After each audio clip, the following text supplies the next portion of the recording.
They mistook silence for weakness. When Jaden Taylor arrived at Ridgewood High, he carried two things: his father's deadly martial arts legacy and his mother's desperate warning to keep it hidden. For 17 years, they'd outrun the shadows of underground fighting rings where his father had died. Then came the ambush, 5 against 1.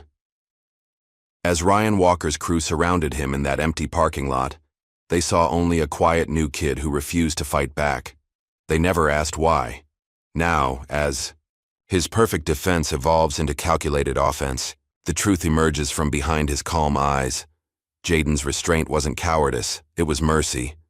Just before we get back to it, I'd love to know where you're watching from today, and if you're enjoying these stories, make sure you're subscribed, because tomorrow's special episode is one you definitely don't want to miss. Autumn leaves swirled across the empty street as Monica Taylor's sedan pulled into the driveway of their new home. 17-year-old Jaden watched from the passenger seat as curtains twitched in neighboring windows.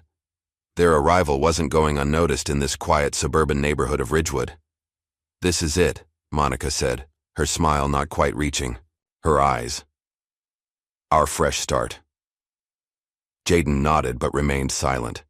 He'd seen that forced smile before, the one his mother wore when she was trying to convince herself more than him. The pristine rows of identical houses with their manicured lawns felt suffocating already. He counted 3 neighbors who had stopped what they were doing to stare at them. "They're just curious about the new neighbors," Monica said, following his gaze. "It'll be fine. This is what we needed." But Jaden sensed her unease as they began unloading boxes from the car. Every few minutes she'd glance up and down the street, as if expecting someone to appear. When her phone rang an hour later, she nearly dropped the box she was carrying. Monica checked the screen. Blocked number. Her voice wavered slightly before she answered. "Hello?" Jaden couldn't hear the voice on the other end, but he saw his mother's face drain of color. She ended the call quickly, her hands trembling as she slipped the phone back into her pocket. "Who was that?" Jaden asked. "Wrong number," she replied too quickly. Later that evening, Jaden noticed her checking that all the doors and windows were locked, twice. The next morning, Jaden stood at the entrance of Ridgewood High, adjusting the straps of his backpack. The school was larger than his previous one, with an imposing brick facade that looked more like a fortress than a place of learning. "You've got this," he whispered to himself before pushing through the heavy double doors. Inside, the hallways were bustling with students. Jaden immediately felt the weight of dozens of eyes on him. Conversation stopped mid-sentence as he passed. Whispers followed in his wake. "New kid alert," someone murmured. "Where's he from?" asked another. Jaden kept his eyes forward, pretending not to notice. The student body was predominantly white, something he'd expected from researching the town, but the intensity of attention still caught him off guard. He located his locker and was inputting the combination when he felt a presence beside him. A stocky senior with a crew cut leaned against the neighboring locker, arms crossed. "New kid thinks he's special?" the boy said, loud enough for others to hear. Jaden glanced at him briefly before returning to his locker. "Just trying to find my way around? I'm Ryan Walker," the boy said with a smirk that didn't reach his eyes. "And this," he gestured to a much larger student approaching them, "is Chase Miller." Chase stood at least 6'3", built like a football lineman. His expression was blank as he sized Jaden up. "Nice to meet you," Jaden said neutrally, closing his locker. "I should get to class." As he turned to leave, Chase deliberately stepped into his path, bumping shoulders hard. "Watch where you're going," Chase growled. Jaden stepped back, refusing to be provoked. "My bad," he said, though they both knew it wasn't. Ryan chuckled. "First day and already causing problems." He looked Jaden up and down. "Those shoes from a thrift store? And what's with that backpack? Did you bring it from your old school in what, the projects?" A few onlookers snickered. Jaden felt heat rising in his neck but kept his face impassive. He'd dealt with guys like this before. "Got somewhere to be," Jaden said, sidestepping them both. "This isn't over, new kid," Ryan called after him. By lunchtime, Jaden had endured 4 classes of side glances and whispers. He entered the cafeteria, tray in hand, scanning for an empty table. Most were already filled, students clustered in tight-knit groups. He spotted an available seat at a half-empty table and made his way over. As he set his tray down, a girl with auburn hair looked up from her book. "Is it okay if I sit here?" Jaden asked. She studied him for a moment. "Free country." Her tone wasn't unfriendly, just cautious. "I'm Jaden." "Emily," she replied. "Emily Dawson. You're the new kid everyone's talking about." "Great," Jaden muttered. "Already famous." A hint of a smile crossed her face. "Don't worry. They'll find something new to obsess over by next week." Across the cafeteria, Ryan and Chase entered with their group, scanning the room like predators. When Ryan spotted Jaden, he nudged Chase and they headed straight for his table. "Making friends already?" Ryan asked, placing both hands on the table and leaning forward. "Careful, Emily. You don't want to associate with the wrong crowd." Emily rolled her eyes. "Then why are you still standing here, Ryan?" Ryan's jaw tightened. "Nobody asked for your opinion." "Nobody asked for yours either," she shot back. Chase moved closer to Jaden. "You picked the wrong table, new kid." "The table seems fine to me," Jaden replied evenly. Chase reached for Jaden's milk carton. "Oops," he said, tipping it over. In that moment, something strange happened. Jaden's hand moved with startling speed, catching the carton before more than a few drops spilled. The movement was so smooth, so effortless, that even Chase looked surprised. Emily stared at Jaden with newfound interest. Ryan's eyes narrowed. "Lucky catch." Annoyed at being thwarted, Chase deliberately stuck his foot out as Jaden got up to grab napkins. But again, Jaden sidestepped the obstacle without even looking down, causing Chase to stumble slightly. "How did you—" Chase began. "Probably just luck again," Jaden said with a shrug. But his eyes held Chase's gaze steadily. "Let's go," Ryan muttered to Chase. "We've got better things to do." As they walked away, Emily leaned forward. "Nobody stands up to them like that." "I didn't do anything," Jaden said. "Exactly," she replied. "And that's what got to them." From across the cafeteria, a lanky boy with glasses had been watching the exchange with fascination. He approached their table nervously. "That was awesome," he said to Jaden. "I'm Ethan Reynolds." "Jaden Taylor." "Are you into martial arts?" Ethan asked eagerly. "The way you moved just now was like something out of a Bruce Lee movie." Jaden shifted uncomfortably. "Just good reflexes." "Ethan's obsessed with martial arts movies," Emily explained. "Thinks he's going to be the next UFC champion." Ethan blushed. "I just appreciate the discipline." The bell rang, signaling the end of lunch period. As they gathered their things, Emily warned Jaden. "Be careful with Ryan and Chase. They don't let things go easily." Emily's warning proved prophetic. When school ended, Jaden found Ryan and his group waiting in the parking lot near his bus. "Stop. Thought you could embarrass us?" Ryan asked, his voice low and dangerous. They had positioned themselves in a loose circle around Jaden. "Not looking for trouble," Jaden said, keeping his breathing steady. He was acutely aware of all 5 of them, their positions, their stances. Chase moved in closer. "Too bad. Trouble found you." "Back off," came a voice from behind them. Emily pushed through the circle, standing beside Jaden. 5 against 1? Real brave."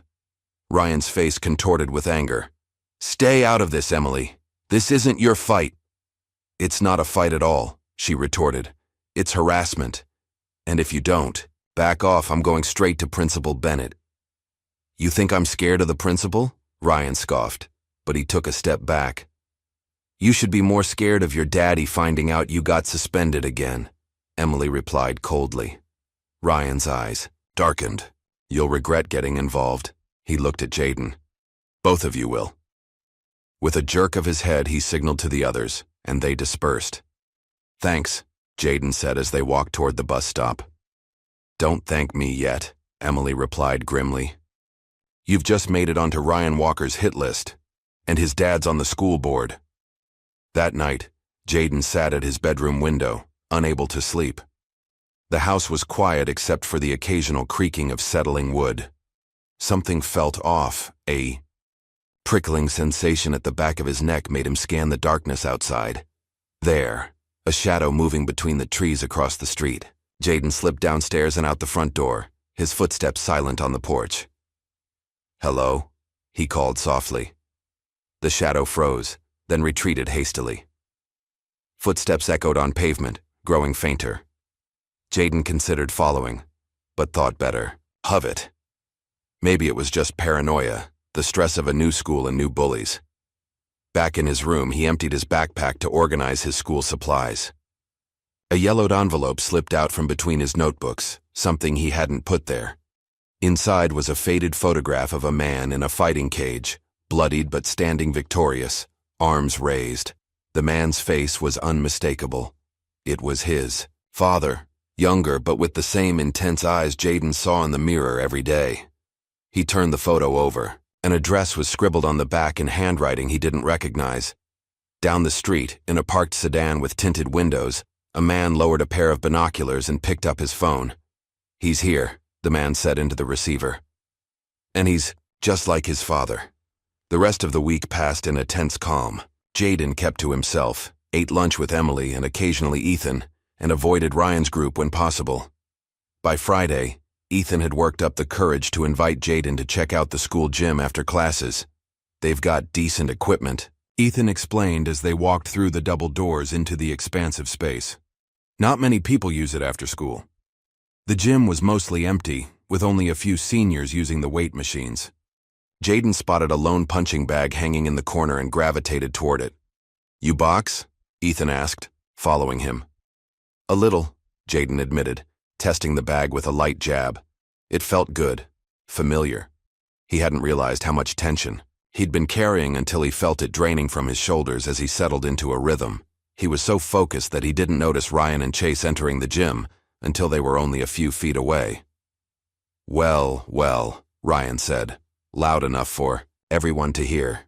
"The new kid thinks he's a fighter."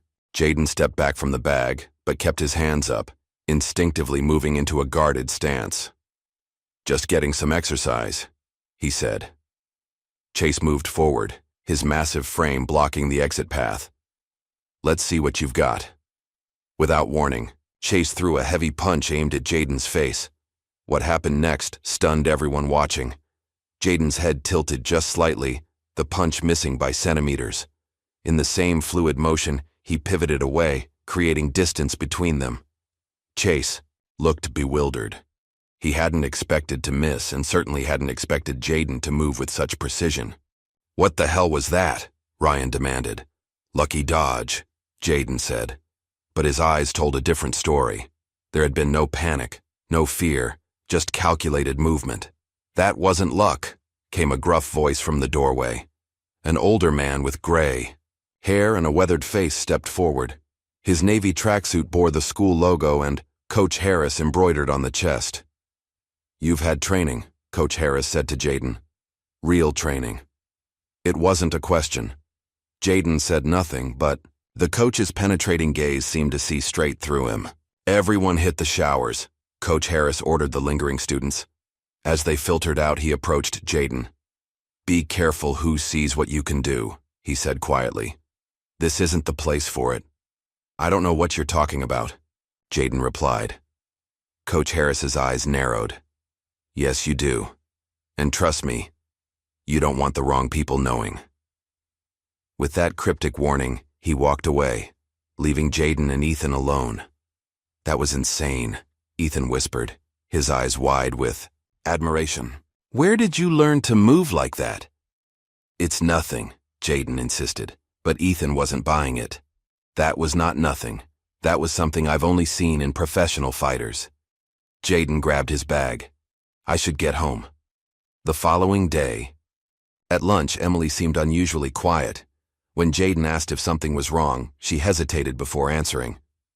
"I saw what happened in the gym yesterday," she finally said. "Word travels fast around here." "It wasn't anything." "Stop saying that," she interrupted. "I know what I saw. Chase has been boxing since middle school and you made him look like an amateur." Jaden sighed. "Can we drop it?" "Fine," Emily relented. After a pause, she added, Want to know why I'm always at odds with Ryan? The abrupt change of subject caught Jaden off guard. Why? My brother Jacob was a junior here last year, she explained. Ryan and his friends bullied him relentlessly, worse than what they're doing to you. They cornered him in the locker room one day and... She trailed off, her eyes hardening. Jacob ended up with 3 broken ribs and a concussion. Did they get expelled? Jaden asked. Emily laughed bitterly. Ryan's father made it all go away, claimed it was just boys being boys and that Jacob provoked them. The school board backed him up. Jacob transferred to a private school afterward. He couldn't bear coming back here. That's why you stood up for me in the parking lot. She nodded. I didn't stand up for Jacob when I should have. I'm not making that mistake again. She looked directly at Jaden. But I don't believe in fighting back their way. Violence just creates more violence. Jaden understood her perspective, but something inside him knew that sometimes you didn't have a choice. By the end of the day, Ryan had initiated his next move. Whispers followed Jaden through the hallways. Apparently, he had been bragging about being the toughest kid in school, challenging anyone who dared to test him. That's not true, Jaden insisted when Ethan told him about the rumors. I know, Ethan replied. But that's not what everyone else thinks. Ryan's setting you up. The setup became clear the following week when Jaden was called to the principal's office during his mathematics class. Principal Thompson, a stern woman, with tightly pulled back hair, gestured for him to sit.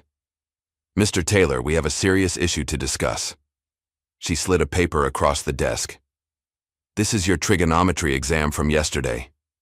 Jaden looked at the paper. It had an A+ marked at the top. I don't understand the problem, he said. The problem, Mr. Taylor, is that your answers match exactly, word for word, calculation for calculation, with Melissa Wright's paper. Even the same errors. Jaden felt his stomach drop. That's impossible. I've never even spoken to Melissa. Nevertheless, the evidence is clear. You've been suspended for 1 week for academic dishonesty. But I didn't cheat. Principal Thompson's expression remained unmoved. The decision has been made. Monica was furious when she arrived at the school, her eyes blazing as she stormed into the principal's office with Jaden. My son does not cheat, she insisted. Have you even considered that someone might be setting him up? Principal Thompson sighed. Mrs. Taylor, I understand you want to believe the best about your son. This isn't about belief, Monica cut in. Jaden has a 3.8 GPA from his previous school. He doesn't need to cheat. The evidence can be fabricated, Monica finished, and I want to know why you're so quick to assume my son's guilt without a proper investigation. The meeting ended at an impasse. As they left the office, Jaden noticed Ryan watching from across the hallway, a satisfied smirk on his face. Beside him stood a man in an expensive suit, similar features, same confident posture. Ryan's father. That's not going to help your case, the man was saying to Ryan, but there was no real reprimand in his tone. He glanced at Jaden and Monica, his expression cold and dismissive. The suspension couldn't be overturned. That night, Monica and Jaden sat at their kitchen table in silence, the weight of the day's events hanging between them. This isn't right, Monica finally said. I should fight this. It won't change anything, Jaden replied. Ryan's father has too much influence. Monica reached across the table and took his hand. There's something I need to tell you, Jaden. Something I should have told you a long time ago. The seriousness in her voice made Jaden sit up straighter. It's about your father, she continued. You know he was a fighter before he died. What you don't know is that he was forced into underground fights. Her voice cracked slightly. Those fights. They got people killed, Jaden. Your father didn't die in a car accident like I told you. He was murdered. The revelation hit Jaden like a physical blow. Murdered? By who? Powerful people. People who run those underground fights. Monica's eyes glistened with unshed tears. That's why we've moved so much. I've been trying to keep you away from that world. Is that why we came here? To hide? Monica nodded. But they've found us again. Those phone calls I've been getting, they're not wrong numbers. Someone knows we're here. She squeezed his hand tighter. Promise me you won't go down the same path. Promise me you won't fight no matter what. Jaden thought of Ryan, of Coach Harris's warning, of the mysterious address on the back of his father's photo. I promise, he said, but the words felt hollow. The suspension gave Ryan's group the perfect opportunity. On the third night, Jaden was walking home from the corner store when he noticed a car following him. It pulled alongside him as he turned into the school parking lot, a shortcut he often took. The car doors opened and 5 figures emerged. Ryan, Chase, and 3 others Jaden recognized from their group. Heard you got suspended, Ryan said, circling around him. Turns out you're not so special after all. Jaden kept walking, ignoring them. Hey, Ryan called, his voice hardening. I'm talking to you. Jaden stopped but didn't turn around. I'm not looking for trouble, Ryan. Too late for that. Ryan nodded to the others, and they formed a tight circle around Jaden. Either fight, or we'll break you. Jaden assessed his situation quickly. 5 against 1, no witnesses, an isolated parking lot. He could feel his heart rate remaining steady, his breathing controlled. Years of training had prepared him for moments like this. Chase made the first move, lunging forward with a wild punch. Jaden simply wasn't there when the fist arrived, having shifted slightly to the right. Another of Ryan's friends attacked from behind, but Jaden ducked smoothly, causing the boy to stumble forward. One by one, they attempted to land blows, but Jaden moved like water, flowing around their attacks without ever striking back. It was as if he could anticipate their movements before they even made them.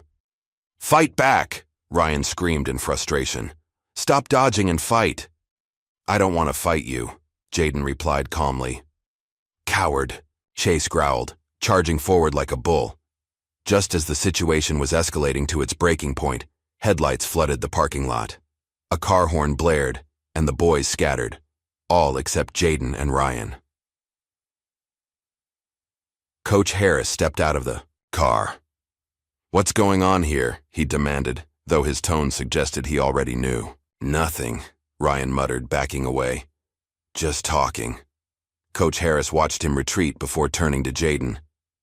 You're playing a dangerous game, kid. I didn't start this, Jaden protested. Doesn't matter who started it. What matters is how it ends. The coach's expression was grim. Get in the car. I'll drive you home. The ride was silent until they pulled up to Jaden's house. Before Jaden could get out, Coach Harris placed a hand on his arm. Listen to me carefully, he said, his voice low. I've seen fighters like you before. You've got something special, something rare. But that gift can be a curse if the wrong people notice it. He paused, seeming to choose his next words carefully. This town has secrets, son. Dark ones. And you're stirring them up. Jaden thought about the address on the back of the photograph. Do you know where Brighton Street is? Coach Harris stiffened. Why? Just curious. Stay away from Brighton Street, the coach warned. Nothing good happens there. That night, Monica received another call. This time, Jaden was close enough to hear the voice on the other end. You can't hide him forever, the deep voice said. He belongs in the ring, just like his father. After she hung up, Monica's hands were shaking so badly she dropped the phone. We need to leave, she whispered. We need to go now. But Jaden had made his decision. The next morning, while his mother was at work, he followed the address on the photograph to Brighton Street. It led him to what looked like an abandoned warehouse with a faded sign reading Kelly's Auto Parts. Jaden hesitated at the entrance before pushing open the heavy door. Inside was not an auto shop, but a fully equipped fighting gym. Heavy bags hung from chains, a boxing ring dominated the center, and various equipment lined the walls. Men of different ages were training, their movements precise and powerful. An older man with a scarred face looked up from wrapping a fighter's hands. His eyes widened in recognition. Well, I'll be damned, he said, approaching Jaden slowly. You're Carter's kid. I thought you were dead. You knew my father? Jaden asked, his voice barely above a whisper. The man nodded. Knew him? I trained him. He extended a calloused hand. Name's Kelly, Mike Kelly, and you're the spitting image of him. Jaden shook the offered hand. I'm Jaden. I know who you are, Kelly replied. Question is, do you?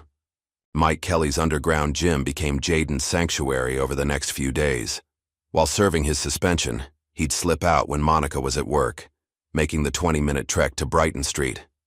Each time, he told himself he was just going to learn more about his father, not to train. But the familiar smell of sweat and leather, the rhythmic sounds of fists striking bags, it all felt like coming home. Your old man was something special, Kelly told him on his third visit, as they watched two fighters sparring in the ring. Had this way of seeing attacks before they happened, like he could read minds. That's what got him into trouble? Jaden asked. Kelly's weathered face darkened.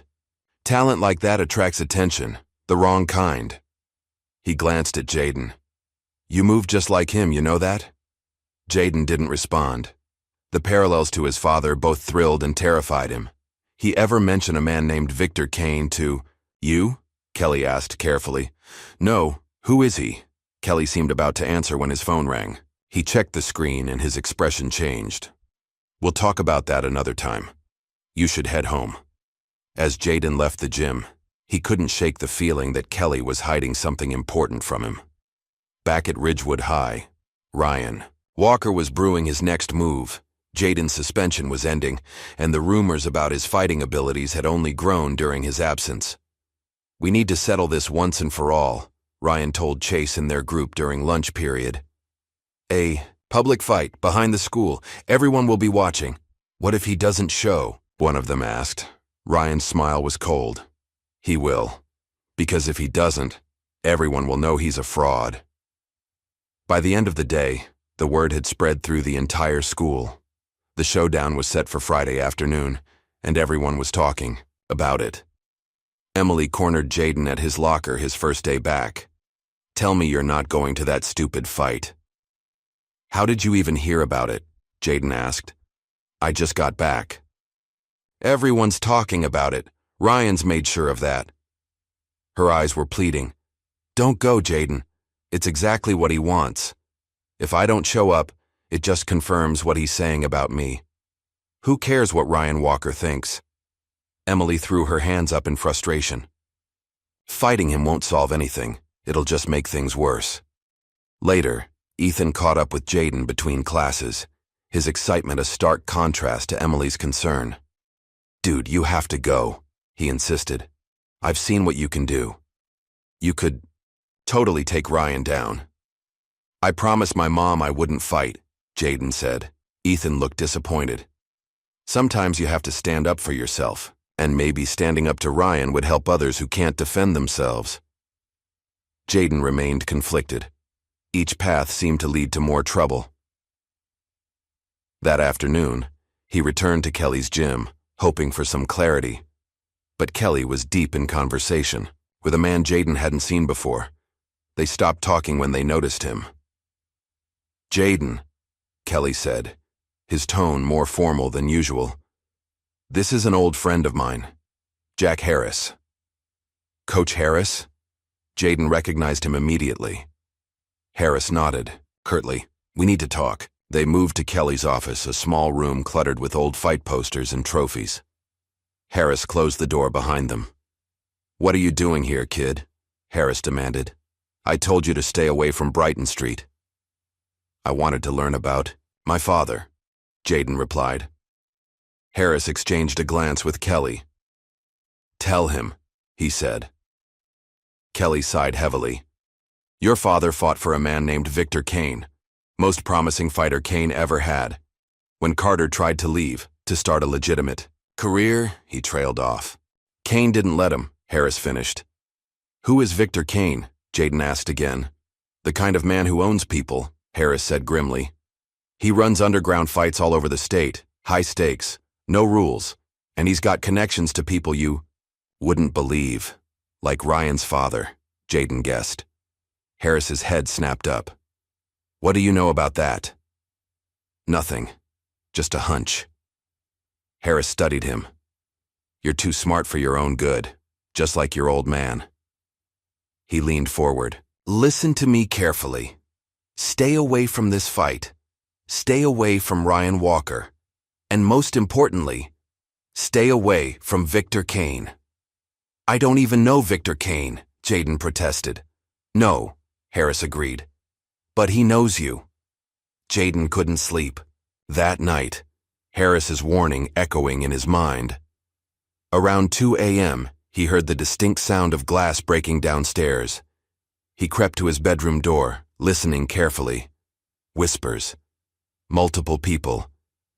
He dialed 911 on his phone and set it to speaker, hiding it under his bed before moving silently to his window. Outside, he could see dark figures slashing the tires of his mother's car. The side was already spray-painted with crude insults. Sirens wailed in the distance, and the vandals scattered. By the time the police arrived, they were long gone. But the damage was done. The house had been ransacked, furniture overturned, and belongings strewn across the floor. Monica surveyed the destruction with quiet rage. This isn't random, she said to the officer taking their statement. This is targeted. Harassment. The officer looked skeptical. Any idea who might have done this? Jaden knew exactly who was behind it. This was Ryan's way of ensuring he showed up for the fight. After the police left, Monica turned to Jaden. We're leaving this town. Tonight. Mom, we can't keep running. Jaden argued. It won't stop. What choice do we have? She asked, her voice breaking. They found us again.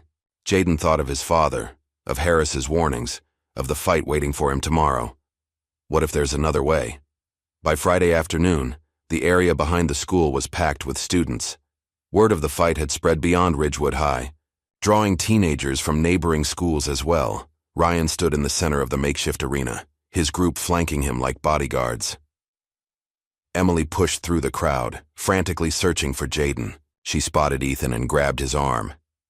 Is he coming? Ethan shrugged. I hope so. This is insane, Emily said. Someone's going to get hurt. That's the point, came Ryan's voice from behind them. Unless your boyfriend's too scared to show. Emily spun around. He's not my boyfriend, and this whole thing is pathetic. What's pathetic is how he's been pretending to be something he's not, Ryan sneered. Time to expose the fraud. The crowd parted suddenly, and Jaden walked forward.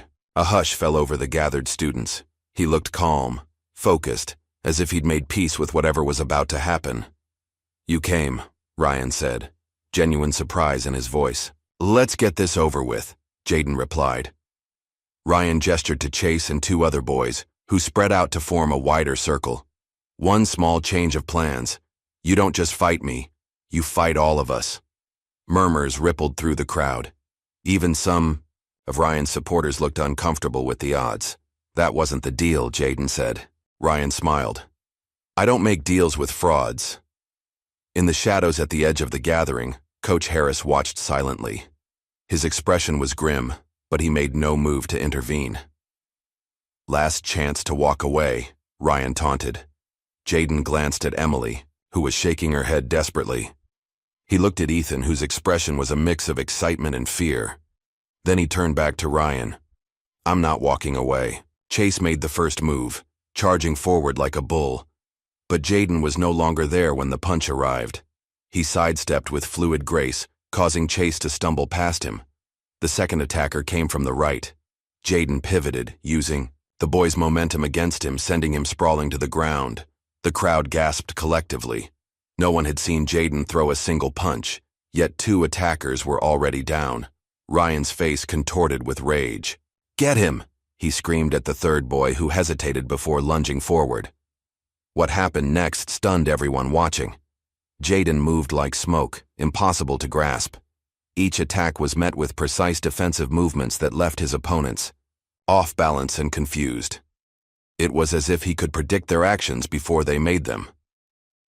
When the third attacker was down, Jaden turned to Ryan. Your turn. For the first time, fear crossed Ryan's face. He glanced around for support, but his crew was scattered on the ground, groaning. I'm not fighting you, Ryan said, backing up. Isn't that why we're here? Jaden asked, taking a step forward. The crowd was dead silent now, witnessing something they'd never seen before. Ryan Walker, afraid.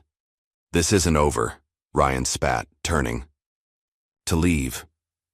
As the crowd began to disperse, someone called out, "Look, he recorded it all." Ethan stood frozen, his phone still raised, having captured the entire fight. Before anyone could stop him, he hit upload on the school's social media group. By evening, the video had been shared hundreds of times. Jaden Taylor was no longer just the new kid. He was a legend. Jaden's phone buzzed as he was walking home. Unknown number. A text message. "You fight just like him. Let's see if you can survive like him." He stared at the screen, a chill creeping up his spine. When he looked up, he noticed a black car parked at the end of his street. A figure sat inside, watching.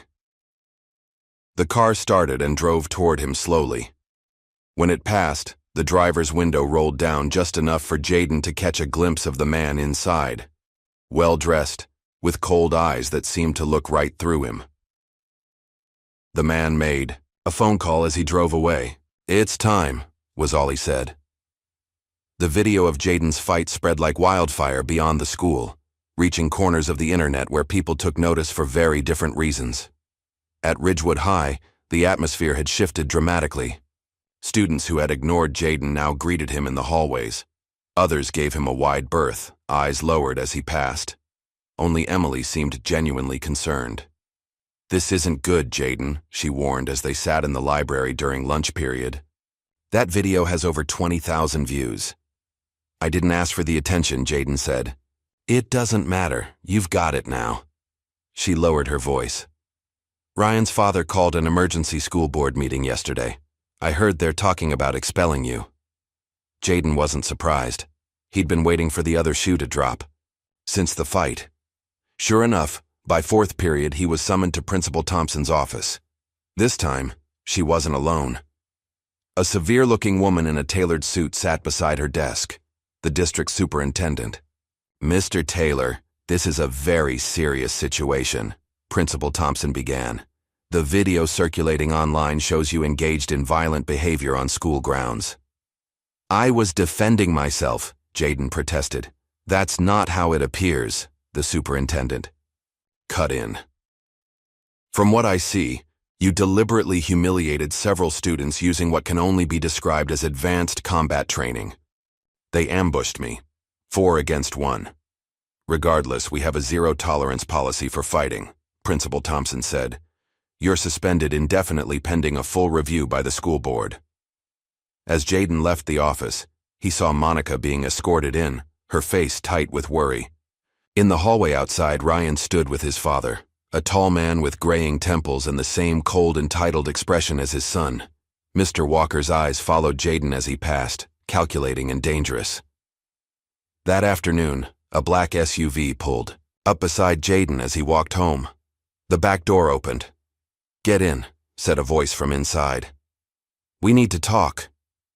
Jaden peered into the darkened interior. The well-dressed man from the car the other night sat in the back seat. "Who are you?" Jaden asked, keeping his distance. "Victor Kane," the man replied. "I'm sure you've heard of me by now." Jaden's blood ran cold. "I'm not interested in talking." "I'm not giving you a choice," Kane said smoothly. "Get in, or the next conversation I have will be with your mother instead." Reluctantly, Jaden slid into the seat. The door closed behind him, and the SUV pulled away from the curb. "I see you have your father's gift," Kane said, studying Jaden with clinical interest. "Natural talent like that is rare, 1 in a million." "What do you want from me?" Kane smiled thinly. "The same thing I wanted from your father, to put your talents to proper use." "You mean illegal underground fights," Jaden said. "I prefer to think of it as an exclusive sporting venture for discerning clients with particular tastes." Kane's voice was silky, educated. "Your father made a lot of money fighting for me. He could have had everything. Until he wanted out," Jaden said. Kane's expression hardened briefly before returning to its practiced smoothness. "Your father made unfortunate choices. I'm offering you a different path." "I'm not interested," You will be, Kane replied confidently. Everyone has their breaking point, Jaden. It's just a matter of finding yours. The SUV pulled over. They had circled the block and were back where they'd started. Think about my offer, Kane said as Jaden got out. I'll be in touch. The next day, a ripple of shock went through the school. Coach Harris was gone. A substitute teacher showed up for his classes, explaining that he had taken an extended leave of absence. Jaden immediately went to Kelly's gym after school, but the place was locked up tight. A for lease sign hung in the window. No trace of Kelly or the fighters who had trained there. Panicked, Jaden called Emily. Something's wrong. Kelly's gym is closed and Coach Harris is missing. Meet me at Franklin Park in 20 minutes, she said, sounding equally concerned. There's something I need to show you. When Jaden arrived at the park, Emily was already waiting, a folder clutched in her hands. I've been doing some digging, she said without preamble. About Victor Kane and Ryan's father. How do you know about Kane? Jaden asked. I heard my parents talking about him. My dad's a civil attorney. He mentioned Kane was untouchable because of his connections. She opened the folder. Look at this. Inside was a newspaper clipping showing a younger Thomas Walker, Ryan's father, shaking hands with Victor Kane at a charity event. The caption identified Walker as a major donor to Kane's youth boxing initiative. It's a front, Emily explained. The charity doesn't exist except on paper. It's how they launder money from the fights. How did you find this? My brother didn't just transfer schools because of bullying, Emily admitted. He saw something he wasn't supposed to. Ryan once brought him to one of these underground fights. When Jacob threatened to tell someone, that's when the serious bullying started. Jaden thought about the black SUV, about Kane's warning. This is bigger than high school bullies. Much bigger, Emily agreed. And now they're targeting you because of what you can do, because of who your father was. As they talked, Jaden noticed people staring at them across the park. Groups of students were pointing and whispering. One girl turned away when Jaden looked in her direction. What's going on? He asked. Emily grimaced. Ryan's latest move. He's spreading rumors that you're dangerous, that you were kicked out of your last school for nearly killing someone in a fight. That's ridiculous. It doesn't matter. People believe it because they saw what you can do in that video. Emily looked down. My parents said I shouldn't be seen with you anymore, that it could hurt my college applications to be associated with someone who's been suspended for violence. Jaden felt a cold knot form in his stomach. So you're here to tell me we can't be friends anymore? No, Emily said firmly. I'm here because I believe in doing what's right. But, she hesitated. I might need to keep my distance at school for a while, just until this blows over. The isolation Jaden felt in that moment was complete. His only allies were either missing or being forced away from him. When Jaden got home, he found Monica sitting at the kitchen table, her face ashen. A letter lay in front of her. I lost my job, she said without looking up. Budget cuts, they said, but the only position eliminated was mine. Jaden sat beside her. This is because of me, isn't it? Monica didn't answer directly. I got another call today. From him. Victor Kane, Jaden guessed. Monica's head snapped up. How do you know that name? He approached me yesterday. Offered me fights. Oh my God, Monica whispered, covering her. Mother, Jaden, you have to stay away from him. He's dangerous. I know that, Mom. But running isn't working anymore. Monica stood abruptly and went to the living room. Jaden followed, watching as she pulled out a small box from behind a loose baseboard. There's something you need to know, she said, opening the box. Inside was a worn envelope. I've been keeping this from you. She handed him the envelope. Inside was a newspaper clipping dated 8 years earlier. The headline read, Local fighter found dead in apparent hit and run. His father's photo accompanied the article. The police ruled it an accident, Monica said, her voice hollow. But it happened the day after he told Kane he was leaving, taking us and starting over somewhere else. Why didn't you tell me? Because I was afraid, she admitted. Afraid you'd want revenge. Afraid you'd end up just like him. A knock at the door interrupted them. Monica froze, then moved cautiously to peer through the peephole. She gasped and opened the door. Victor Kane stood on their porch, immaculately dressed. Monica, he said warmly, as if greeting an old friend. It's been too long. Get out, she hissed. You have no right to be here.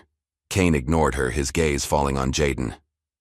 I see you've been catching up on family history. You killed my father, Jayden said, his voice deadly calm. A tragic accident, Kane replied smoothly. Just like the ones that seem to follow your family. He glanced meaningfully around their home. It would be a shame if another accident happened, especially to your mother. Monica stepped between them. Leave my son out of this, Victor, please. You owe me, Monica, Kane said, his pleasant demeanor cracking slightly. You and Carter took something that belonged to me, and now, it's time to pay up. What is he talking about? Jayden asked his mother. Kane smiled coldly. She never told you, did she? About the money your father stole from me before he died? About the deals she made to keep you both alive? Monica's face drained of color. Victor, don't. Fight for me, Kane said to Jayden, or everything your mother built, this house, your safety, her reputation, it all goes away. After Kane left, the house felt colder somehow. Monica sank into a chair, looking smaller than Jayden had ever seen her. Is it true? He asked. Did Dad steal from him? Your father took back what was rightfully his, Monica answered quietly. The money he earned in those fights. Kane had been skimming from him for years. She looked up at Jayden, her eyes pleading. We needed it to get away, to start over. The next morning, Jayden woke to the sound of his mother screaming.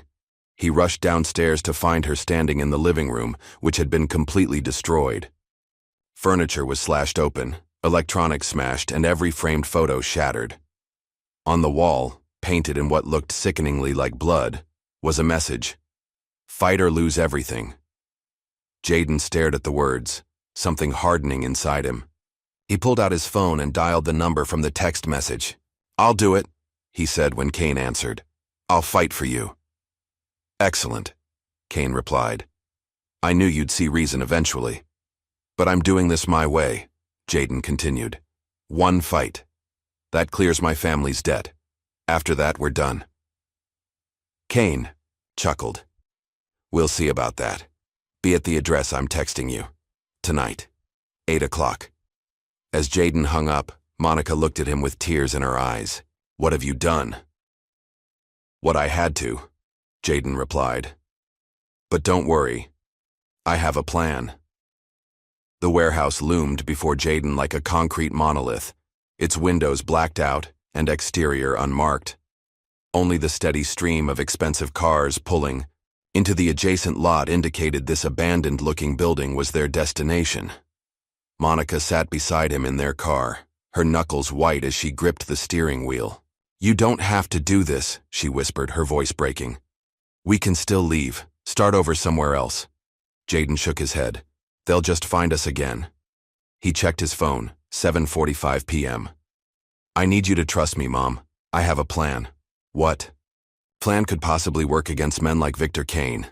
Remember what Dad always said. The bigger they are, the harder they fall.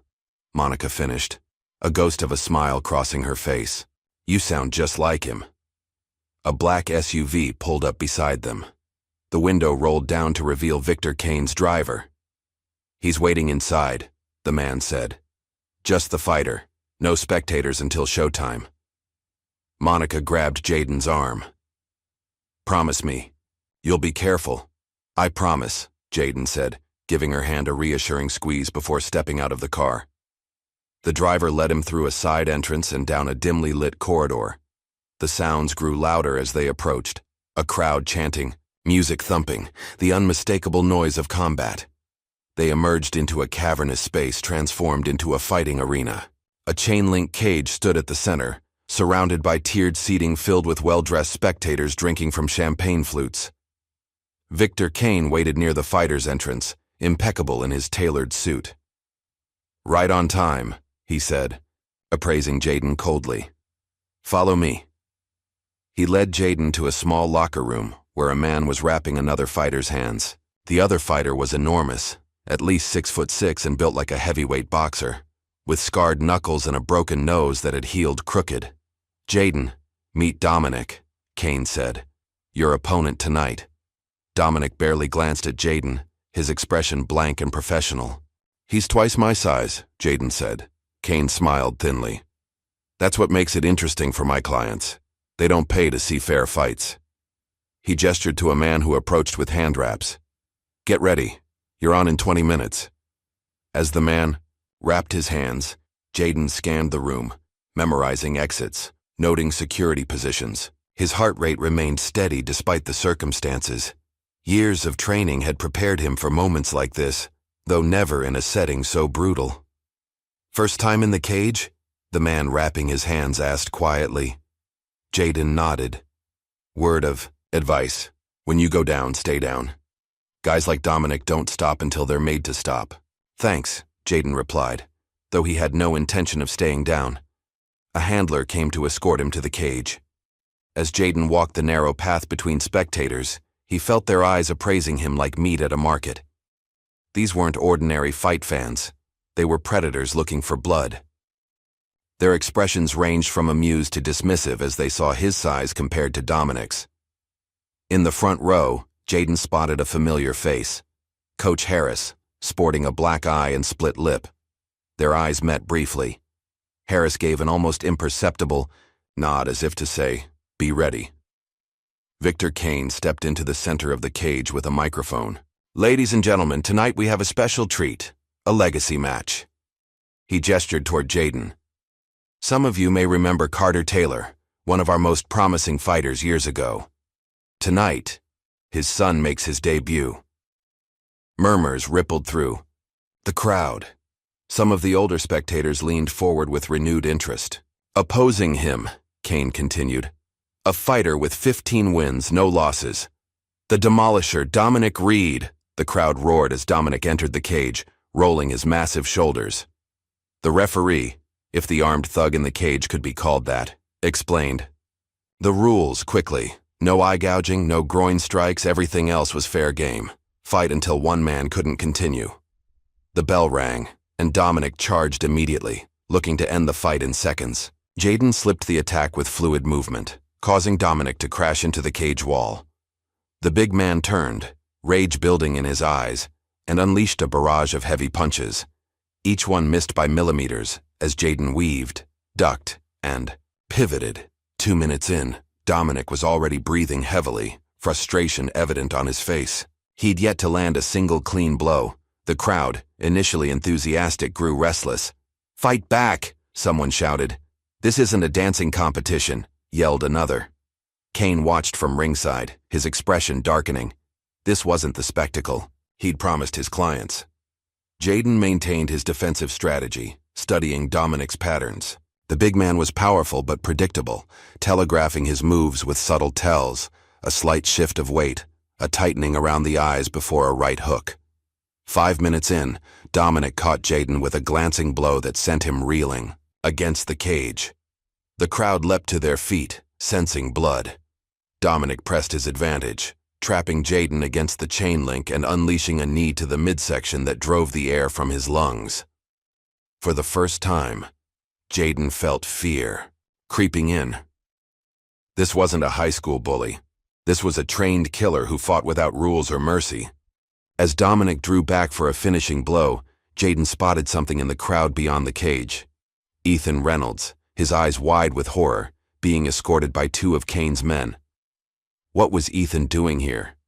Had he followed Jaden? The momentary distraction cost him. Dominic's fist connected with Jaden's jaw, sending him crashing to the mat. The crowd roared in approval. "Stay down," Kane's voice cut through the noise, low and threatening. "Or your friend over there joins the next fight." Jaden's vision blurred as he struggled to his knees. Through the haze, he saw Ethan being restrained, fear evident on his face. The referee began counting down. 8, 9. At the last possible moment, Jayden surged to his feet. The crowd's disappointment was audible. Dominic circled again, more cautious now. "Just die already, kid," he growled. "Not today," Jayden replied, settling back into his stance. The second round was more brutal than the first. Dominic, realizing he couldn't match Jayden's speed, resorted to dirty tactics, attempts to break fingers, headbutts and clinches, even spitting to distract. Jayden absorbed punishment but remained standing, his defensive skills keeping him from the worst damage. By the third round, both fighters were bloodied. Jayden from accumulated damage, Dominic from the few precise counterstrikes Jayden had landed when openings appeared. The crowd was fully engaged now, witnessing a fight unlike any they'd seen before. As Jayden circled away from another wild charge, his gaze swept the audience again. This time, he froze. There, sitting next to Victor Kane, were two faces he hadn't expected to see, Ryan Walker and his father. They were laughing, champagne glasses in hand, clearly enjoying the spectacle. The realization hit Jayden like another punch. This was never just about Victor Kane. Ryan's father had been part of it all along. The school suspension, Monica losing her job, the threats, a coordinated effort to force Jayden into this cage. Anger flared in Jayden's chest, a hot, dangerous thing he'd kept carefully contained until now. In that moment of clarity, Dominic rushed in. Instead of evading, Jayden stepped into the attack, timing a perfect counterhook that caught Dominic flush on the jaw. The big man staggered, surprised by the sudden offense. Jayden pressed forward, his movements no longer just defensive but precisely aggressive. Each strike targeted vulnerable points, the solar plexus, the floating ribs, the temple. Dominic, already tired from chasing shadows for 3 rounds, began to crumble. A precise elbow split his eyebrow, blood pouring into his eye. A liver shot doubled him over. A final spinning back kick sent him crashing to the mat, unconscious. Silence fell over the arena. Then, scattered applause that grew into a roar. The spectators were on their feet, not out of bloodlust now, but genuine appreciation for what they'd witnessed. Jayden stood in the center of the cage, chest heaving, hands still raised in a guard position. Kane entered the cage, his expression unreadable. "Impressive," he said, though his eyes were cold. "You've exceeded expectations." "We had a deal," Jayden said. "One fight. That clears my family's debt." Kane smiled thinly. "The night's not over yet." He gestured to his men who were already entering the cage. "Take him to the back. Clean him up. We have special plans for our new champion." As they escorted Jayden out, he caught a final glimpse of Ryan and his father in deep conversation with Kane. Mr. Walker looked angry, gesturing emphatically while Kane listened with practiced patience.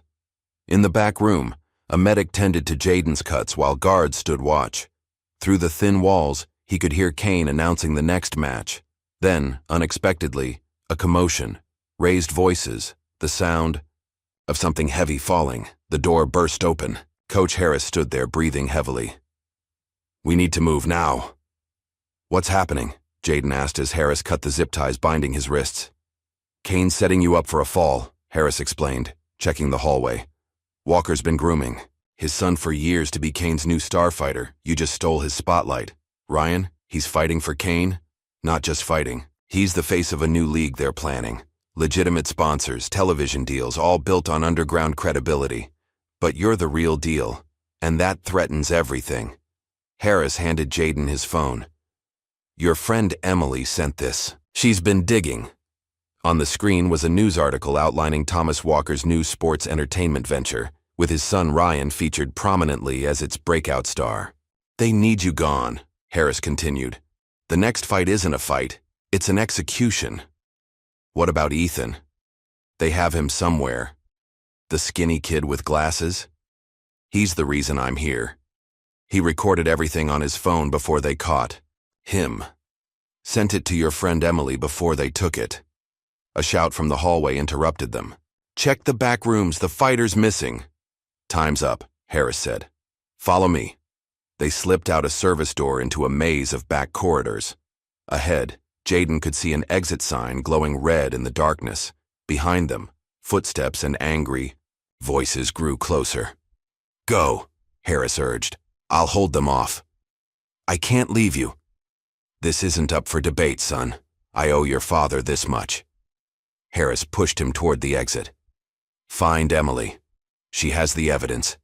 And watch your back. Kane won't. Stop coming. The last thing Jayden saw before the door closed was Harris turning to face the approaching guards, fists raised. Outside, the cool night air hit Jayden's face. His mother's car was gone from where they'd parked it. Had Kane's men taken her too? Panic rose in his throat as he pulled out his phone to call her. Before he could dial, the warehouse door burst open behind him. 2 security guards emerged, scanning the darkness. Jayden pressed himself against the wall, barely breathing. He couldn't have gone far, one said. Kane wants him alive. What? About the coach? Not our problem anymore. Kane's handling him personally. They moved away, continuing their search in the opposite direction. Jayden slipped along the wall toward the main road, keeping to the shadows. His phone vibrated. A text from an unknown number. Meet at Jefferson Bridge. Urgent. Emily had found him a way out.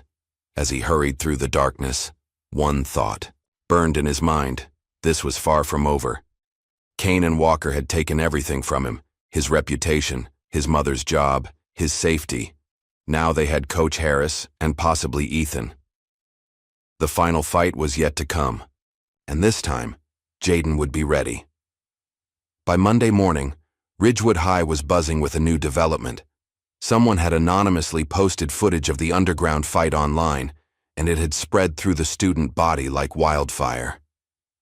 The video showed Jayden defeating a professional fighter twice his size, using techniques that left viewers stunned. Emily found Jayden waiting at their designated meeting spot, a coffee shop 3 miles from school. You're all over social media, she said, sliding into the booth across from him. Dark circles under her eyes suggested she hadn't slept. Everyone's talking about it. Any word from Ethan? Jayden asked. Emily shook her head. Nothing since Friday night. His parents filed a missing persons report. This is my fault. He was there because of me. No, Emily said firmly. This is much bigger than you. Look at this. She opened her laptop, showing Jayden a series of documents. My brother didn't just happen to see an underground fight. Ryan brought him there deliberately, as a test. Walker and Kane have been recruiting high school athletes for years. The ones who show promise get invited to special training. The ones who don't end up like your brother, Jayden finished. Emily nodded grimly. Kane's operation isn't just fights, it's a pipeline. Walker provides financial backing and political protection. Kane finds and trains the fighters. They've been doing this for years, all over the state. Including Ryan, especially Ryan. He hasn't been fighting in high school matches. He's been training with Kane's professionals since he was 14.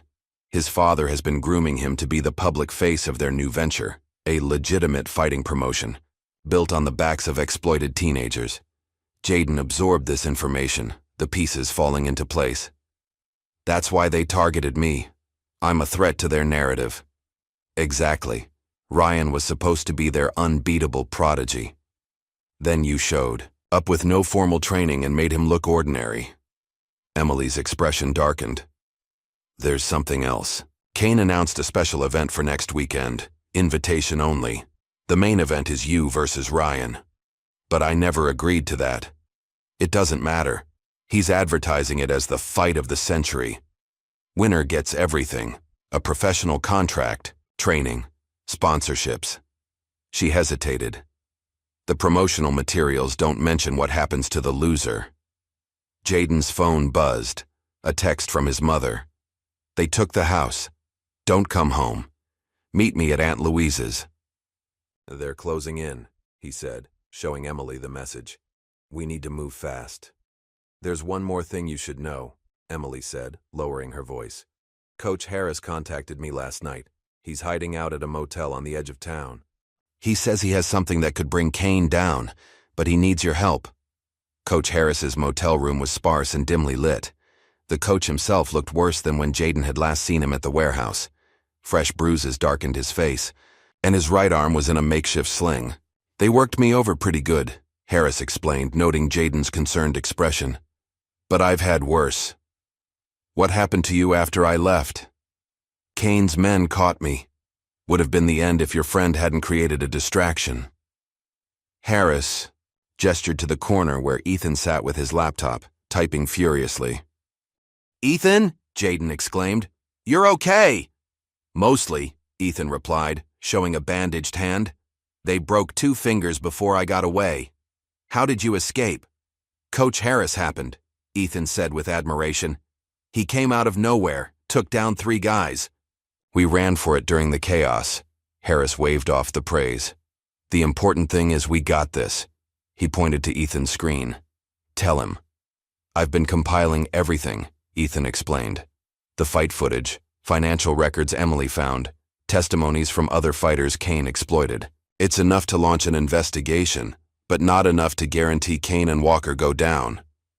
We need concrete proof linking them directly to the illegal fights," Harris added. "And we need you to get it." "How?" "By accepting the fight with Ryan," Harris said grimly. Jayden stared at him. "You want me to go back in there, after everything that's happened?" "It's the only way," Harris insisted. "Kane's guard will be down. He thinks he's won.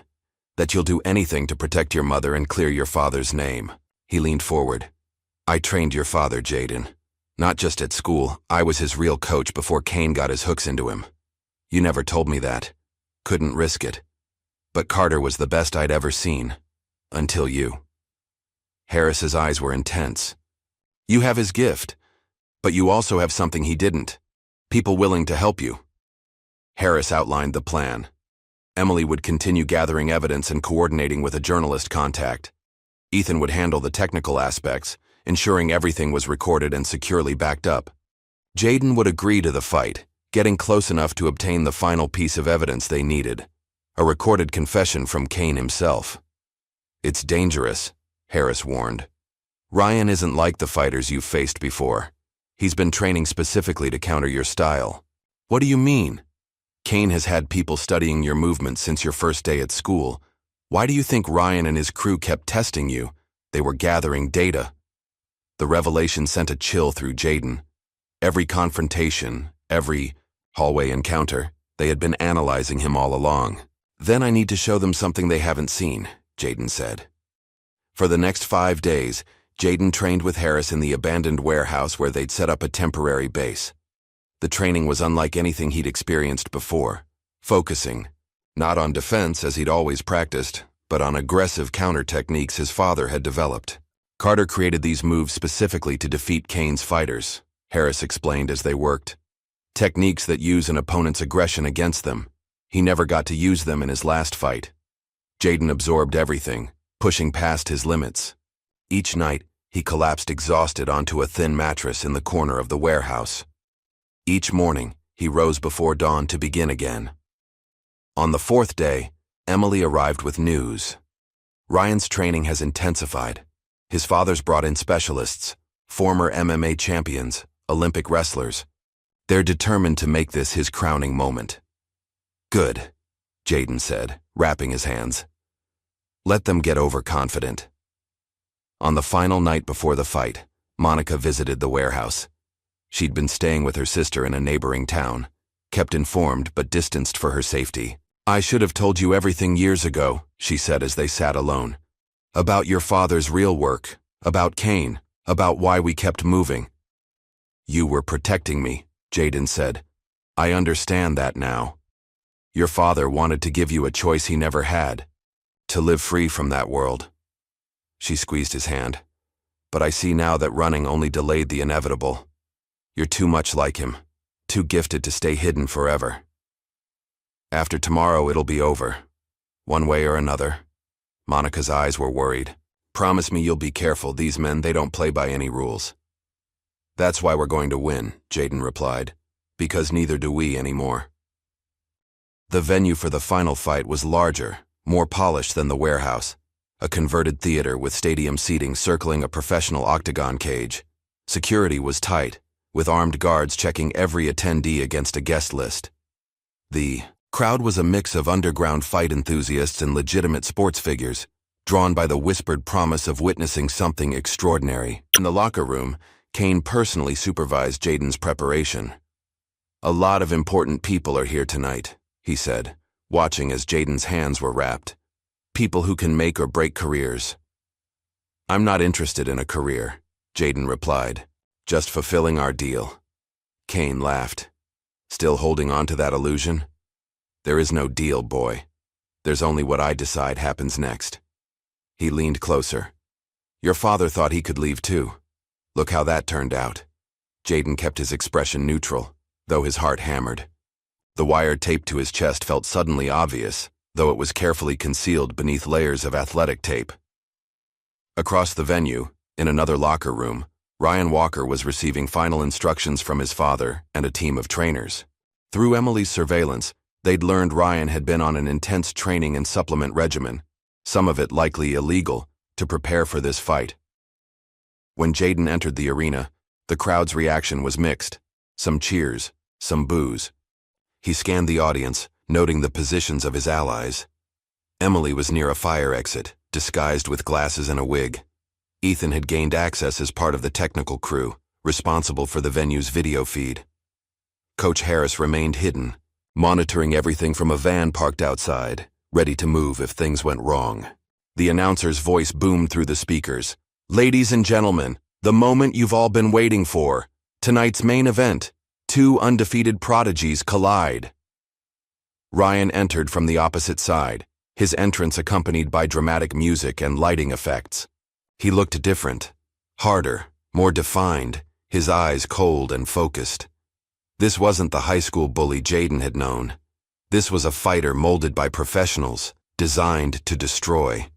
As they met in the center of the octagon for the referees' instructions, Ryan spoke through his mouthguard. "You should have stayed down when you had the chance." "Funny," Jaden replied. "I was about to say the same to you." Thomas Walker sat prominently at ringside beside Victor Kane, both men radiating confident anticipation. The plan required Jaden to last long enough for Ethan to hack into the venue's private communication system. Every moment in the cage was bought time. The bell rang, and Ryan attacked immediately with a flurry of precise strikes, jabs, hooks, leg kicks, all thrown with technical perfection. Jaden defended, but found his usual evasive movements countered as if Ryan could predict them. Harris had been right. They had studied him thoroughly. The first round was brutal. Ryan's shots began finding their mark, opening cuts above Jaden's eye and along his cheekbone. The crowd sensed blood, their roars growing louder with each landed blow. Between rounds, Jaden sat in his corner breathing heavily as a cut man worked on his face. "Ethan needs more time," came Emily's voice through the tiny earpiece they'd risked smuggling in. "Keep it going." The second round began worse than the first. Ryan had found his rhythm and pressed his advantage, backing Jaden against the cage with relentless pressure. A hard right hook sent Jaden to the canvas. The crowd rose to their feet, sensing the end was near. As the referee began his count, Jaden caught sight of Kane and Walker at ringside, already celebrating. Kane was speaking into Walker's ear, both men smiling with satisfaction. Something shifted in Jaden then, a cold clarity replacing the fog of combat. He rose at the count of 8, blood streaming down his face, but his eyes clear and focused. "Still got some fight left?" Ryan taunted. Jaden didn't respond. Instead, he changed his stance completely, shifting his weight, adjusting his guard to a position he'd never shown before. The stance his father had developed, the techniques Kane had never seen. The transformation was immediate and dramatic. When Ryan attacked again, Jaden countered with movements that seemed to defy physics, redirecting force, creating angles that shouldn't exist, turning Ryan's power against him. A counter right hand rocked Ryan back on his heels. A sweeping low kick took his legs out. For the first time, uncertainty flashed across Ryan's face. "We're in," came Ethan's voice through the earpiece. "Microphones are live. Get Kane talking." Jaden pressed forward, forcing Ryan to the defensive. With each exchange, He pushed closer to the side of the cage where Kane and Walker sat. During a clinch against the fence, he locked eyes with Kane. "My father knew, didn't he?" Jaden called out, loud enough for Kane to hear. "About the fixed fights, about you and Walker planning to eliminate him." Kane's expression darkened. "Focus on the fight, boy," he shouted back. He threatened to expose. "You," Jaden continued, absorbing a hard elbow from Ryan to maintain the position. "That's why you had him killed." Ryan broke free, landing a hard combination that sent Jaden stumbling back. But he'd said enough. Kane was on his feet now, agitated, leaning over to Walker with heated words picked up by the venue's microphones and Ethan's recording devices. The third round became a war of attrition. Both fighters bloodied, both exhausted, but Jaden's new techniques were taking their toll on Ryan. The years of specialized training were meeting their counter, and Ryan's confidence was crumbling. "It's done," came Emily's voice. "We got everything. Kane confessed to Walker about your father. It's all recorded. Get out of there." But Jaden wasn't finished. As Ryan lunged forward with a desperate attack, Jaden executed the move his father never had the chance to use, a perfectly timed counter that caught Ryan flush, sending him crashing unconscious to the mat. The arena fell silent, then erupted. No one had expected this outcome, least of all Kane and Walker, who stared in stunned disbelief. As the referee raised Jaden's hand in victory, the doors at every entrance burst open. Police officers flooded in, followed by FBI agents in tactical gear. "Victor Kane, Thomas Walker," called the lead agent through a megaphone. "You're under arrest for racketeering, illegal gambling operations, and conspiracy to commit murder." Chaos erupted. Spectators scrambled for exits. Security guards drew, weapons only to find themselves vastly outnumbered by law enforcement. Kane made a desperate break for a side door but was tackled by officers. Thomas Walker, ever the pragmatist, didn't resist. His cold eyes found Jaden's across the crowd. "This isn't over," he mouthed silently, before being led away in handcuffs. In the midst of the pandemonium, Jaden climbed out of the cage. Emily rushed to his side, supporting his weight as exhaustion and injuries took their toll. "You did it," she said, her voice thick with emotion. "It's over." Coach Harris appeared through the crowd, his face breaking into a rare smile. "Your father would be proud, son." But as they made their way toward the exit, Jaden caught a glimpse of Ryan being loaded onto a stretcher, still unconscious. Thomas Walker might be in custody, but his son remained, a reminder that some cycles were harder to break than others. "Is it really over?" Jaden asked quietly. Harris followed his gaze. "One battle at a time," he replied. "One battle at a time." Jaden winced as the doctor applied butterfly stitches to the cut above his right eye. The hospital's fluorescent lights seemed unnaturally bright after the darkness of the fighting arena. In the corridor outside his examination room, he could hear the steady murmur of voices, police officers, federal agents, and his mother arguing with someone about staying by his side.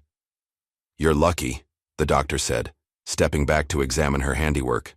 "No fractures, no serious concussion, just a lot of superficial damage." Jaden nodded slightly, careful not to disturb the fresh stitches. His body felt like one massive bruise, but he was alive, which was more than Kane had intended. A gentle knock preceded Emily's entrance. She looked exhausted but triumphant, clutching a tablet to her chest like a shield. "How are you feeling?" she asked, pulling a chair beside his examination bed. "Like I went 10 rounds with a bulldozer," Jaden replied with a weak smile. "How's Ethan?" Getting his hand properly set. "The doctors say he'll have full function back in a few weeks." She glanced toward the door before lowering her voice. "It worked, Jaden. The FBI had already been building a case against Kane for months. Our evidence was the final piece they needed." She turned the tablet toward him. On the screen was a news website with the headline, "Underground Fighting Ring Busted. Prominent Businessman Among Those Arrested." "They're not releasing all the names yet," Emily explained, "but Walker's definitely in custody.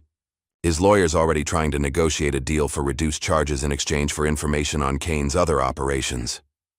"Typical," Jaden muttered. "Even now he's looking for a way out." "It won't work this time." Emily's voice was firm. The recording we got is damning. Kane explicitly mentioned Walker's involvement in your father's death. No judge will let him walk after that. Monica entered the room, her face a mixture of worry and relief. The police want your statement when you're ready, she told Jayden. Not tonight, tomorrow, or the next day. What happens now? Jayden asked. Our house is evidence in a federal investigation, Monica finished with a small smile. But my sister says we can stay with her as long as we need to, and my old job has already called. They want me back. Apparently, with Walker's influence gone, they've had a sudden change of heart. A sharp knock interrupted them as Coach Harris entered, looking considerably more battered than when Jayden had last seen him. Fresh bruises darkened his face, and his arm remained in a sling. Thought you might want to see this, he said, holding up his phone.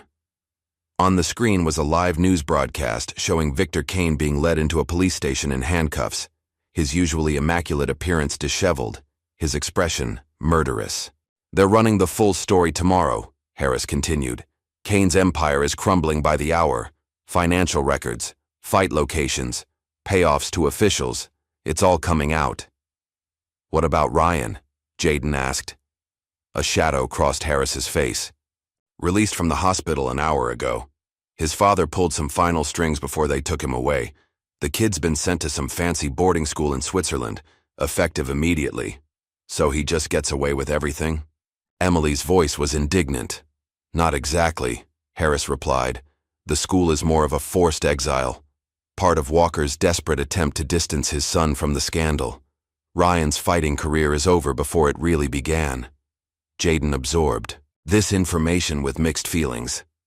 Ryan had been more than a bully. He'd been complicit in something truly sinister. Yet there was something hollow about this resolution, a punishment that felt more like an escape. There's something else. You should know, Harris said, his tone growing serious. Kane's financial records were seized. They contained details about payments made to keep certain investigations quiet. He glanced at Monica. Including the investigation into your husband's death. Monica paled. What did they find? Enough. To prove it wasn't an accident. The driver who hit Carter was on Kane's payroll. He's already in custody, talking to save his own skin. Harris placed a gentle hand on Monica's shoulder. They're reopening the case, Monica. Carter will finally get justice. Tears welled in Monica's eyes as she reached for Jayden's hand. For years they had lived under the shadow of that accident, moving from town to town, looking over their shoulders. Now at last, the truth would be known. The following week unfolded in a blur of police interviews, media inquiries, all declined, and medical follow-ups. Ridgewood High remained in a state of shock as the full extent of Walker's and Kane's operation came to light. The school board, desperate to distance itself from the scandal, unanimously voted to lift Jayden's suspension and expunge any disciplinary actions from his record. They're terrified of a lawsuit, Emily explained as they sat in her backyard, enjoying the first peaceful afternoon they'd had in weeks. Half the board members are scrambling to prove they knew nothing about Walker's activities. And the other half? Jayden asked. Resigning before they're investigated too. She scrolled through her phone. The local paper's doing a series on corruption in town leadership. Your name's been kept out of it, but everyone knows who brought it all down. Jayden leaned back in his chair, watching clouds drift overhead. I never wanted to be at the center of all this. Yet here you are, Emily said with a soft smile. History has a way of finding the right people at the right time. His phone buzzed with a text from Ethan. Turn on Channel 6 now. Grabbing Emily's tablet, they quickly pulled up the local news broadcast. Thomas Walker's face filled the screen, his usual confident demeanor replaced by a haggard, desperate expression. The caption read, Breaking, business leader flees while on bail. Sources confirmed that Walker was last seen boarding a private plane at a small airstrip outside the county, the reporter was saying. Federal authorities have issued an arrest warrant and are coordinating with international law enforcement, but as of now, Walker's whereabouts remain unknown. He ran, Emily whispered, disbelief in her voice. Jayden wasn't surprised. Men like Walker didn't face consequences. They evaded them. He'd probably had escape plans in place for years, along with offshore accounts and fake identities. About Victor Kane? Jaden asked as the news segment shifted to other stories. They soon had their answer. The following morning's headlines announced, "Fight promoter found dead in cell." According to the reports, Kane had been discovered unresponsive during a routine check. The cause was listed as apparent suicide, though details were suspiciously sparse. Coach Harris shook his head grimly when Jaden showed him the article. Suicide? Not a chance. Kane had too much pride, too much arrogance. Then what happened? Kane knew too much about too many powerful people, Harris replied. Someone made sure he couldn't make any deals with prosecutors. The implications were chilling. If Kane had been silenced, it meant his organization extended, far beyond what they'd uncovered, reaching into places where even federal investigations couldn't easily follow. 3 weeks after the fight, Jaden received an unexpected visitor at his aunt's house. A man in an expensive suit introduced himself as Marcus Reynolds, a talent scout for Elite Fighting Championship, one of the largest legitimate MMA organizations in the country. "I'll be direct," Reynolds said, after Monica had reluctantly shown him into the living room. "We've seen what you can do. Your fight against Dominic Reed was extraordinary, and your victory over Ryan Walker was nothing short of phenomenal." Jaden said nothing, just watched the man warily. "We're prepared to offer you a development contract," Reynolds continued, sliding a folder across the coffee table. "Professional training, proper coaching, legitimate fights on television, the kind of career your father should have had." Jaden glanced at the folder but didn't open it. "How do you know about my father?" Reynolds hesitated. "Let's just say I've been in this business a long time. Carter Taylor was a legend in certain circles." "And who are you connected to?" Jaden asked pointedly. "Kane, Walker, or someone higher up the food chain?" The scout's practiced smile faltered slightly. "Our organization is completely legitimate. We have no connection to those unfortunate situations. Then why approach me now? Why not before all this happened?" Reynolds cleared his throat. "Talent like yours doesn't stay hidden forever. We're simply the first to recognize your potential." Monica, who had been silently observing, spoke up. "And who exactly is funding this generous offer?" "Several investors who prefer to remain anonymous." "At this stage," Reynolds replied smoothly. "Standard practice in our industry." The practiced evasion told Jaden everything he needed to know. He pushed the unopened folder back across the table. "Thank you, but I'm not interested." Reynolds looked genuinely surprised. "You haven't even looked at the numbers. This is a once-in-a-lifetime opportunity."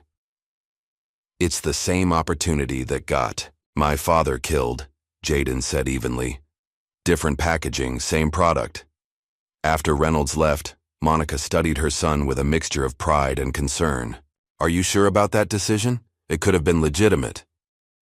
"Nothing in that world is truly legitimate, Mom," Jaden replied. "Not when it starts with anonymous backers and secret deals." Later that day, he visited Coach Harris at his apartment. The coach had officially resigned from Ridgewood High, citing health reasons. In reality, he was avoiding the spotlight as investigations continued. "You turned down Elite Fighting Championship," Harris said, when Jaden told him about Reynolds' visit. "It wasn't a question. How did you know?" "Because I got the same offer after my last professional fight 20 years ago." Harris poured them both glasses of water. "Reynolds isn't a bad guy. He just works for people who are." "One of Kane's former associates?" Harris nodded. "The fighting world is smaller than you think. Different names, same faces pulling the strings." He studied Jaden carefully. "So what now? What's your next move?" It was a question Jaden had been asking himself since the night of the fight. The path that had seemed so clear in the heat of battle was now clouded with uncertainties. "I don't know," he admitted. "Everything feels unfinished." Ethan's documentary about Kane's fighting ring began circulating online, carefully edited, to protect Jaden's identity while exposing the breadth of the operation. What had started as amateur footage became a full-fledged investigative piece, picked up by national news outlets and streaming platforms. The impact was immediate and far-reaching. Similar fighting rings in other states came under scrutiny. Athletes who had disappeared from legitimate sports were found competing in underground venues. Parents came forward with stories of their children being recruited and exploited. For Jayden, each new revelation brought a mixture of satisfaction and unease. They had exposed something truly sinister, yet he couldn't shake the feeling that they'd only scratched the surface. His suspicions were confirmed when Emily arrived at his aunt's house one evening, her expression grave. "You need to see this," she said, handing him a sealed envelope. "My father found it in his law firm's archives. A case file that was supposed to be destroyed years ago. Inside was a series of documents detailing a lawsuit that had been quietly settled out of court. The plaintiff was listed as C.T., Carter Taylor, Jayden's father. The defendant was a shell company that, according to Emily's research, traced back to Thomas Walker. Your father was going to expose them," Emily explained. "Not just Kane, but the entire network. He had evidence of fight fixing, money laundering, political bribes, everything. The settlement wasn't about money. It was a threat to keep him quiet." "But he didn't stay quiet," Jayden said softly. "No. According to these notes, he was planning to go public anyway. That's when the accident happened." Jayden studied the documents, his father's signature at the bottom of one page, a tangible connection to a man he barely remembered. "Walker's still out there," he said finally, "and whoever helped him escape is still operating." "What are you going to do about it?" Emily asked. "Finish what my father started." 6 months after the night that changed everything, Jayden stood at a podium in front of the newly established Youth Outreach Center. Beside him, Coach Harris beamed with pride as they prepared to cut the ribbon on what had once been Kelly's underground gym.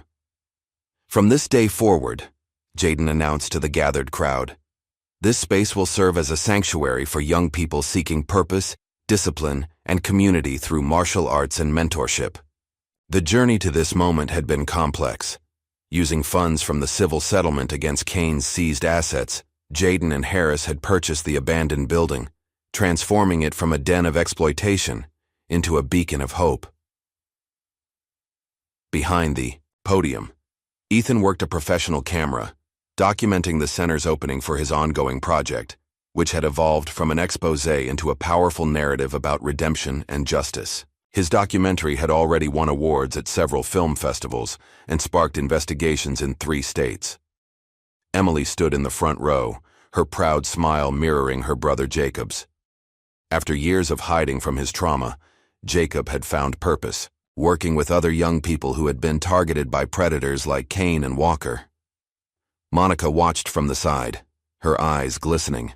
The past months had been a time of healing for her as well. With Carter's death officially ruled a homicide and the conspiracy behind it exposed, she had finally been able to mourn properly, to release the fear that had driven her for so long. Jayden finished his speech and cut the ribbon. He reflected on how much had changed since that first day at Ridgewood High.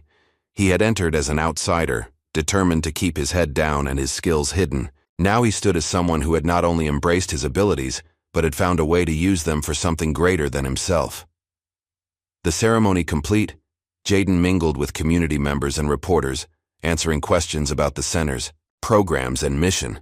In a quiet moment, Emily appeared at his side. "Quite a change from fighting in an underground cage," she said with a smile. "For the better," Jayden agreed. "This is how it should be, training that builds up instead of exploits." "Have you heard anything about Ryan?" Emily asked, her expression more serious. Jayden nodded. "Harris got word last week. He's still at that Swiss school, apparently keeping a low profile. The scandal followed him even there, and Walker, still in the wind. Interpol has tracked him to 3 different countries, but he's always one step ahead." Emily studied him carefully. "You still think he'll come back, don't you?" "Men like Walker don't just disappear. They regroup, rebrand, and return when they think it's safe." Jayden glanced around at the bustling activity of the new center. "But we'll be ready when he does." After the opening ceremony, Jayden met privately with Harris in what had once been Mike Kelly's office. They had transformed it into a memorial of sorts. Photos of fighters who had been exploited by Kane's operation, including a prominent image of Carter Taylor in his prime. "Your father would be proud," Harris said, his gruff voice softened with emotion. Not just of what you did in that cage, but of this. He gestured to the center beyond the office walls, breaking the cycle instead of perpetuating it. I still feel like there's more to do, Jaden admitted. Walker's still out there, and whoever helped Kane's operation run so long, politicians, judges, business leaders, most of them got away untouched. Harris nodded solemnly. One battle at a time, son. You've struck a bigger blow than you know. The next generation of fighters will have a choice your father never did. He placed a hand on Jaden's shoulder. That matters. In the weeks that followed, life settled into a new pattern. Jaden returned to Ridgewood High, where the atmosphere had changed dramatically. The school board had been completely replaced, and a new principal had instituted strict anti-bullying policies. Many of Ryan's former crew had faded into the background. Their social capital evaporated without their leader. Emily and Jaden's friendship deepened as they navigated the final months of the school year. Their shared experience had created a bond that transcended ordinary high school dynamics. They spent evenings working at the outreach center or helping Ethan with his ongoing documentary project. I've been accepted to Columbia, Emily told him one afternoon as they walked home. Criminal justice program. That's amazing, Jaden said sincerely. You'll make an incredible lawyer. What about you? Any decisions yet? Jaden had received several college acceptance letters, including one with a full scholarship to study, criminal justice at Georgetown. I'm leaning toward Georgetown, he admitted. Their program has connections to the FBI. Following the case wherever it leads? Emily asked perceptively. Something like that, Jaden agreed. This isn't over, not while Walker's free and his connections are still in power. Emily linked her arm through his. Whatever you decide, I've got your back. Some fights are worth having. The words stayed with Jaden as he continued his daily routine. School, training at the center, quiet evenings with his mother in their new apartment. They had decided not to return to their old house, even after it was released as evidence. Too many painful memories lingered there. Instead, they had found a modest place closer to the center, where Jaden could walk to work and Monica could begin rebuilding her career with a local accounting firm that had hired her after the scandal broke. One evening, as Jaden was closing up the center after a late training session, he found an envelope that had been slipped under the door. No, postmark, no return address. Inside was a newspaper clipping from an international publication showing Thomas Walker at a resort in an unspecified tropical location. Someone had circled his image in red ink. Below it, a handwritten note. Some debts remain unpaid. Jaden studied the photo carefully. Walker looked relaxed, confident, a man who believed he had escaped justice. The handwriting was unfamiliar, but the message was clear. Someone else was tracking Walker, someone who wanted Jaden to know it. He debated whether to show the clipping to Harris or Emily, ultimately deciding to keep it to himself for now. They had all sacrificed enough already. The end of the school year arrived with a normalcy that felt almost surreal after everything that had happened. Jaden, Emily, and Ethan sat together at graduation, sharing private smiles as the principal made vague references to overcoming challenges in her speech. Afterward, as families gathered on the school lawn for photos and celebrations, Monica hugged Jaden tightly. Your father would be so proud, she whispered. I know, Jaden replied, and for the first time, he truly believed it. Later that evening, Jaden decided to walk home alone, taking the long route through downtown. The early summer air was warm, the streets peaceful. As he passed the local Say diner, he noticed a black car parked across the street, its engine running despite being unoccupied. A prickling sensation at the back of his neck made him slow his pace. Something felt off.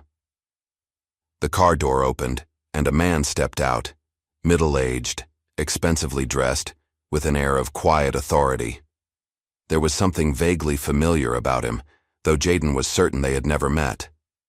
The man approached, stopping a respectful distance away. Jaden Taylor? Jaden tensed, his body automatically shifting into a defensive stance. Who's asking? The man smiled, though it didn't reach his eyes. Just an interested party. You've made quite an impression in certain circles. If Cain sent you, Cain is dead, the man interrupted, and Walker is indisposed. This is about what comes next. I'm not interested in fighting, Jaden said firmly. That chapter's closed. The man laughed softly. You really think this is over? That exposing one operation ends the game? He shook his head. You've barely scratched the surface, son. There are forces at work that make Cain look like a small-time hustler. Why are you telling me this? Consider it a professional courtesy, a warning from someone who recognizes your father in you. The man's expression turned serious. You've made powerful enemies, more powerful than you realize. They're watching, waiting. Jaden studied the man carefully. And which side are you on? That depends entirely on your next move. The man reached into his pocket and produced a business card, blank, except for a phone number. When you're ready to learn the truth about your father's work, his, real work, call this number. Jaden took the card reluctantly. What do you mean, his real work? But the man was already turning away. You'll understand when you're ready. Until then, watch your back. This game is far from over. As the man returned to his car, Jaden felt a chill that had nothing to do with the evening air. He watched the black sedan pull away, memorizing the license plate automatically. For a moment, he stood frozen on the sidewalk, the business card heavy in his hand. Then, with deliberate calm, he continued walking home, his mind racing with possibilities. Whatever this new threat was, he would face it as he had faced Cain and Walker, with preparation, allies, and the training his father had passed down. The black car reappeared at the end of the block, moving slowly alongside him. The window rolled down just enough for the driver to make eye contact, a final warning, a reminder that he was still being watched. Jaden stared back unflinchingly, refusing to be intimidated. Then he turned and walked away, disappearing into the gathering darkness. Whatever came next, he would be ready. Behind him, the black car continued its slow, silent pursuit, a shadow that neither retreated nor advanced, simply waited for the next chapter to begin. Some battles end with clear victors, but the most important wars are fought in moments of choice. What would you have done in Jaden's position? Would you have embraced your gifts for glory, or tempered them for something greater? If this story of resilience, skill, and the courage to break destructive cycles resonated with you, make sure to like this video and subscribe for more powerful narratives that explore the complex choices we face when extraordinary abilities meet ordinary injustice. Comment below with your thoughts on Jaden's journey and what you think awaits him as he confronts the larger conspiracy behind his father's death. Your support helps bring more stories like this to life. Until next time, remember, the most dangerous fighter isn't the one who strikes first. It's the one who knows exactly when to strike.